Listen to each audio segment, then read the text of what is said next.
Bismillahirrahmanirrahim. Assalamualaikum warahmatullahi wabarakatuh. Alhamdulillah. Wassalatu wassalamu ala rasulillah. Amma ba'du. Seperti yang terlihat pada layar kita ini, kita pada kesempatan ini akan belajar bersama-sama ya, melanjutkan materi PAI kita kelas 10 tentang menjaga martabat manusia dengan menjauhi pergaulan bebas dan zina.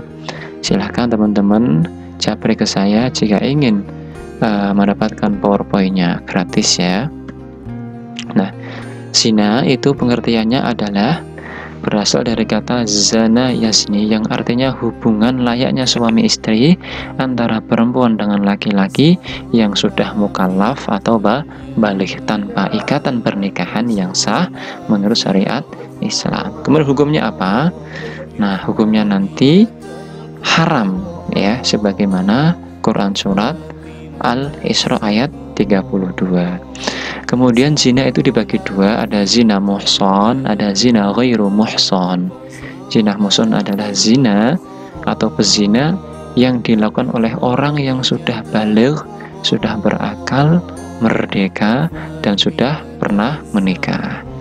Kemudian zina ghairu muhson adalah zina yang orangnya masih lajang dan belum pernah menikah. Kemudian hukumannya apa? Untuk orang yang belum menikah atau belum pernah menikah atau ghairu muhson itu didera atau dipukul sebanyak 100 kali ya. Kemudian diasingkan dari tempat aslinya yang jauh ya selama 1 tahun. Ini berdasarkan pada surat An-Nur ayat 2 dan juga hadis Nabi. Kemudian dirajam sampai mati bagi pezina muhson atau pezina yang sudah pernah menikah. Hukuman rajam ini dilakukan dengan cara pelaku dimasukkan ke dalam tanah hingga dada atau leher ya, dan tempat untuk melakukan hukuman tersebut harus dilalui banyak orang atau halayak ramai, tidak boleh di tempat sepi. Hal ini sesuai dengan hadis Rasulullah. Selanjutnya hukuman bagi orang-orang yang menuduh zina ya. Hukuman dapat dibatalkan ya bila masih terdapat keraguan atas peristiwa zina tersebut. Hukuman tidak dapat dilakukan setelah benar-benar diyakini bahwa tidak terjadi perzinahan. Kemudian untuk meyakinkan perihal terjadinya zina tersebut, syaratnya harus ada 4 ya. Harus ada 4 saksi laki-laki yang adil. Karena kesaksian 4 wanita yang adil tidak cukup untuk menjadi bukti, sebagaimana 4 orang kesaksian laki-laki yang fasik. Jadi saksinya harus 4 ya, dan itu pun dari pihak laki-laki ataupun saksi yang dari laki-laki, bukan saksi perempuan ya. Kesaksian 4 laki-laki yang adil ini pun masih memerlukan syarat. Syaratnya yaitu setiap laki-laki tersebut harus melihat persis kejadiannya ya. Jadi nggak sembarangan menuduh orang ya. Kemudian andaikan dari 4 saksi tersebut menyatakan saksinya yang berbeda-beda dari sisa saksi yang lainnya, maka maka terhadap mereka semuanya dijatuhkan hukuman menuduh zina. Hukuman bagi penuduh zina terhadap perempuan baik-baik didera sebanyak 80 kali deraan. Hal ini sesuai dengan firman Allah Subhanahu wa taala Quran surat An-Nur ayat 4. Kemudian kita membahas tentang dampak buruk zina. Yang pertama, mendapat laknat dari Allah dan Rasulnya. Yang kedua, dijauhi dan dikucilkan oleh masyarakat. Yang ketiga, keturunannya atau nasabnya tidak jelas ya. Yang keempat, anak hasil zina tidak bisa dinasabkan kepada bapaknya. Kemudian anak hasil zina juga tidak mendapatkan warisan. Dalil Al-Quran dan hadis tentang larangan mendekati zina. A'udzubillahi minasyaitonirrajim. Wa la taqrabuz zina innahu kana fahisyah wa sa'a sabila. Yang artinya kurang lebih, janganlah kamu mendekati zina, karena sesungguhnya zina itu perbuatan yang keji dan suatu jalan yang buruk. Nah, Kandungan ayat tersebut adalah sebagai berikut. Menurut Imam Sayuti dalam kitabnya Al-Jami' Al-Kabir menuliskan bahwa ada 3 dampak negatif yang ada di dunia dan 3 dampak negatif ada di akhirat. Yang pertama di dunia, ya. Apa dampaknya? Akan menghilangkan kewibawaan, ya. Harkat martabat orang yang melakukan zina akan hilang di masyarakat, ya. Bahkan orang yang berzina itu dianggap sebagai sampah masyarakat, maka hilanglah wibawanya. Yang kedua, akan mengakibatkan kefakiran. Kenapa? Karena orang yang berzina akan selalu mengeluarkan biaya, ya, untuk memenuhi kepuasan nafsunya. Yang ketiga, akan mengurangi umur, ya. Apa? Perbuatan zina akan mengakibatkan umur pelakunya berkurang lantaran terserang berbagai macam penyakit sehingga mengakibatkan kematian, contoh kena HIV/AIDS, ya, infeksi dan lain sebagainya. Kemudian di akhirat adalah yang pertama, mereka akan mendapatkan murka dari Allah Subhanahu wa Ta'ala. Perbuatan zina merupakan salah satu dosa besar, sehingga para pelakunya mendapatkan murka yang berat dari Allah di akhirat.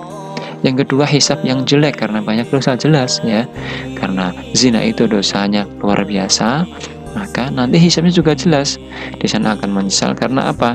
Telah melakukan perbuatan yang dosanya besar, namun penyesalan tersebut tidak ada gunanya. Kemudian ketiga, siksaan di neraka. Nah, ini dikisahkan pada saat Rasulullah Isra Mi'raj, teman-teman, ya. Beliau diperlihatkan ada sekelompok orang yang menghadapi daging segar, ya. Ada daging segar, tetapi mereka lebih suka makan daging yang busuk, bukan yang segar. Itulah siksaan dan kehinaan bagi pelaku zina. Mereka berselingkuh, ya, dengan wanita lain, dengan laki-laki lain, padahal mereka punya istri atau suami yang sah. Kemudian Rasul juga diperlihatkan, teman-teman, ada nih suatu kaum yang tubuh mereka sangat besar, namun baunya sangat busuk, menjijikkan saat dipandang, dan baunya seperti, mohon maaf, baunya tempat pembuangan kotoran atau comberan. Rasul kemudian bertanya, siapakah mereka, ya? Kemudian malaikat yang mendampingi beliau menjawab, mereka adalah pezina laki-laki dan perempuan. Nah, ada 4 yang dapat dijadikan sebagai bukti, yaitu apa? Saksi, sumpah, pengakuan, dokumen atau bukti tulisan. Nah, ini adalah 4 yang bisa dijadikan bukti, ya, sebelum memutuskan ada hukuman bagi pelaku zina. Dalam kasus perzinaan, pembuktian perzinahan ada 2, yakni saksi yang berjumlah 4 orang dan pengakuan dari pelaku. Kemudian penjelasan di sini, ya, ini adalah sebuah ada kasus, misalkan ada seorang suami yang menuduh istrinya berzina, maka suami ini harus berani bersumpah sebanyak 5 kali. Yang 4 kalinya ini bahwa sumpah isinya adalah istrinya benar-benar melakukan perzinahan. Dan sumpah yang kelima, suami ini bersumpah siap menerima azab dari Allah jika ia termasuk orang yang dusta.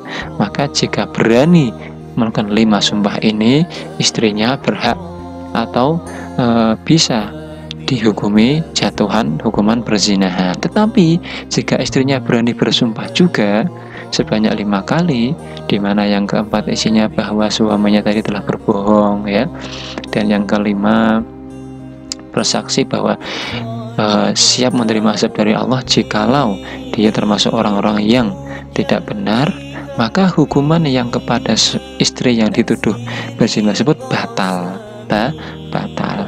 Apabila terjadi seperti ini, ya, suami saling menuduh kepada istrinya juga berani bersumpah, ya, kedua-duanya berani bersumpah atas nama Allah, maka suami dan istri tersebut tidak boleh menikah selama-lamanya dan dipisahkan, artinya diceraikan.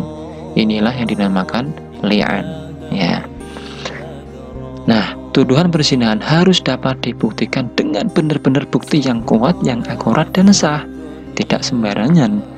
Tidak boleh menuduh seseorang melakukan zina tanpa dapat mendatangkan 4 orang saksi dan bukti yang kuat. Jadi nggak boleh asal-asalan menuduh orang berzina kalau tidak mampu mendatangkan 4 saksi laki-laki yang adil, ya, dan juga bukti yang kuat. Nah, seperti itu.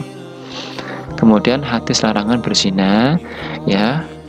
An Jabir bin Abdullah qala qala Rasulullah sallallahu alaihi wasallam man kana yu'minu billahi wal yawmil akhir fala yakhluwanna bi imra'atin laysa ma'ahadu mahramin minha fa inna thalithahuma asyaitan, ya, yang artinya kurang lebih siapapun yang beriman kepada Allah dan hari akhir janganlah berdua-dua dengan wanita yang bukan mahram. Kenapa? Karena kalau berdua dengan yang bukan mahramnya, ya, itu yang ketiga adalah syaitan. Kalau syaitan sudah ada di situ, maka apa? Nah, akan menggoda kedua orang tersebut, maka tidak menutup kemungkinan akan terjadi sesuatu yang dilarang oleh Allah Subhanahu wa Ta'ala, ya. Itulah teman-teman kajian kita pada kesempatan ini, mudah-mudahan ada manfaatnya, ya. Dan saya tentunya mohon maaf jika ada salah-salah kata, salah ucap, ada kata-kata yang kurang pas, mohon dimaafkan yang sebesar-besarnya. Tentunya akhirul kalam, wabillahi taufiq wal hidayah warridha wal inayah. Assalamualaikum warahmatullahi wabarakatuh.